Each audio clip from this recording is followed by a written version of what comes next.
Hello students, मैं हूं professor Einstein. मेरी क्लास में खुशामदीद। आज हम ऑपरेशंस ऑन रैशनल नंबर्स के बारे में पढ़ेंगे। तो चलें एक वीडियो की मदद से सीखते हैं। आज की इस वीडियो में हम ऑपरेशंस ऑन रैशनल नंबर्स के बारे में पढ़ेंगे और उसके पार्ट 1 में हम एडिशन, सब्ट्रैक्शन, मल्टीप्लिकेशन और डिवीजन को देखेंगे। तो चलें शुरू करते हैं। इसको हम रिकैप इसलिए कह रहे हैं क्योंकि दो रैशनल नंबर्स को जमा करने से रैशनल नंबर ही हासिल होता है। उसके लिए चंद रैशनल नंबर्स को लिख लेते हैं। 1/2,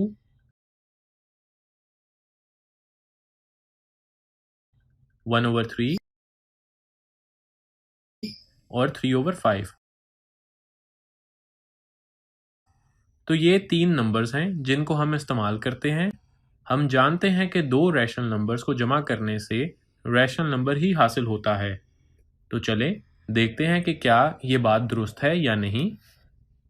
1/2 प्लस 1/3 करते हैं। इनका एलसीएम 6 होता है क्योंकि दोनों प्राइम नंबर्स हैं। अब इनको डिवाइड और मल्टीप्लाई करने से ये हासिल होगा। जब आप इनको ऐड करते हैं तो आपको 5/6 हासिल होता है,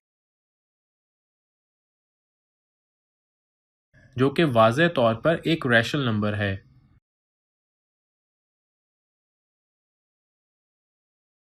तो ये साबित हो गया कि जब हम दो रैशनल नंबर्स लेते हैं तो उनको जमा करने से रैशनल नंबर ही हासिल होता है।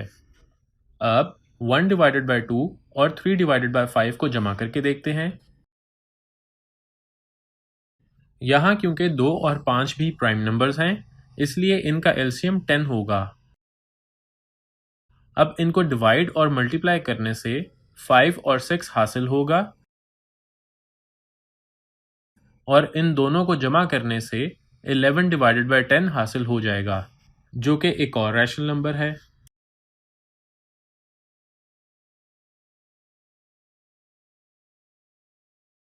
तो हमने दोबारा देखा कि दो रैशनल नंबर्स को जमा करने से रैशनल नंबर ही हासिल होता है। अब उनके तीसरे कॉम्बिनेशन जो कि 1/3 और 3/5 है उसको देखते हैं। यहाँ हमारा एलसीएम 15 होगा और इनको डिवाइड और मल्टीप्लाई करने से 5 और 9 हासिल होगा। 9 जमा 5 बराबर होता है 14 के, इसलिए 14/15 हमारा जवाब होगा, जो कि एक रैशनल नंबर ही है।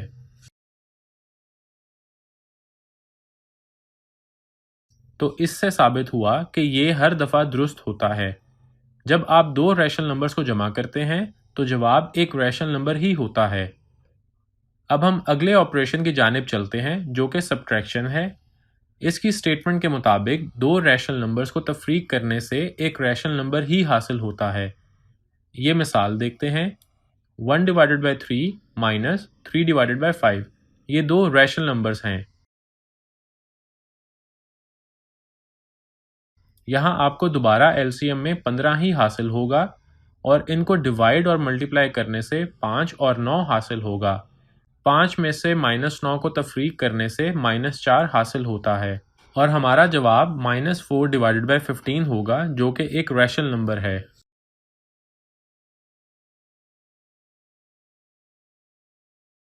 बेशक इसका जवाब मनफी है, लेकिन फिर भी ये एक रैशनल नंबर ही है, क्योंकि रैशनल नंबर्स की तारीफ के मुताबिक p/q में q is not equal to 0 ना हो और दोनों p और q इंटीजर्स हों, तो इंटीजर्स मनफी हो सकते हैं। तो -4/15 एक रैशनल नंबर ही है। तो एक और मिसाल देखते हैं। हमारे पास 1/2 मनफी 1/3 है और इनका एलसीएम 6 होगा। इनको डिवाइड और मल्टीप्लाई करने से 3 और 2 हासिल होगा। उनको हल करने से हमें 1/6 मिलेगा, जो कि एक रैशनल नंबर है। तो इस तरह हमने साबित किया कि जब दो रैशनल नंबर्स को तफरीक किया जाए तो जवाब रैशनल नंबर ही हासिल होगा। तो ये ऑपरेशन भी ठीक है। जब दो रैशनल नंबर्स को मल्टीप्लाई किया जाए तो फिर भी हमें रैशनल नंबर ही हासिल होगा। मिसाल के तौर पर 1/2 और 1/3 को ज़रब देते हैं। इस तरह के नंबर्स को जब ज़रब देनी हो तो हम न्यूमरेटर्स और डिनोमिनेटर्स को हॉरिजॉन्टली ज़रब देते हैं। तो इसका मतलब 1 मल्टीप्लाई बाय 1 और 2 मल्टीप्लाई बाय 3 और जवाब 1 डिवाइडेड बाय 6 हासिल होगा, जो कि एक रैशनल नंबर है। एक और एग्जांपल देखते हैं। 1 divided by 3 multiply by 3 divided by 5। अब इस सूरत में 3 और 3 आपस में कैंसिल हो जाएंगे और 1 डिवाइडेड बाय 5 जवाब हासिल होगा, जो कि एक रैशनल नंबर ही है।